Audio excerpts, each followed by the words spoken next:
बच्चों, let's read the question. CO2, that is potassium superoxide, is used in oxygen cylinders in space and submarines because first option is it absorbs CO2 and increase O2 content. Second option is it eliminate the moisture. Third option is it absorbs CO2 and the fourth option is it produces ozone. तो यहाँ से इस question में हमारा की concept क्या कहता है कि हमको यहाँ पर बताने हैं uses of CO2 that is potassium super oxide. अब देखिए, अगर हम यहाँ पर कहीं भी बात कर रहे हैं स्पेस की या फिर अगर हम बात कर रहे हैं सबमरीन्स की, तो बेसिकली क्या है कि ऐसी जगह पर हमको चाहिए ऑक्सीजन।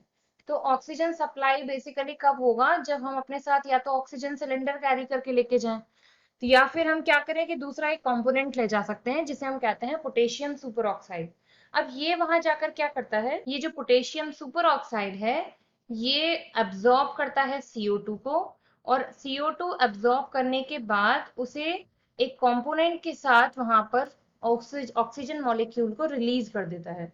तो यहाँ पर हम इसका एक इक्वेशन पढ़ लेते हैं, जैसे कि KO2 plus 2CO2 giving rise to 2K2CO3 और प्लस हमको यहाँ से क्या मिल जाएगा, ऑक्सीजन। 3 टाइम्स हमको मिल जाएगा ऑक्सीजन मॉलिक्यूल।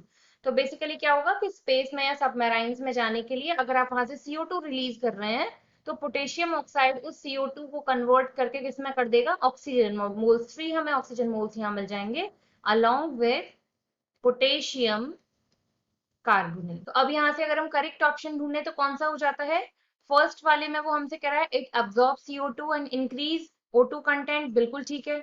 सेकंड की बात करें इट एलिमिनेट मॉइस्चर, तो मॉइस्चर का ऐसी कोई बात नहीं होती है।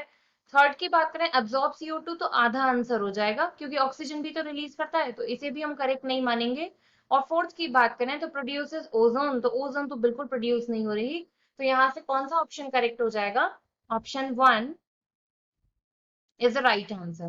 I hope you understood well. Thank you.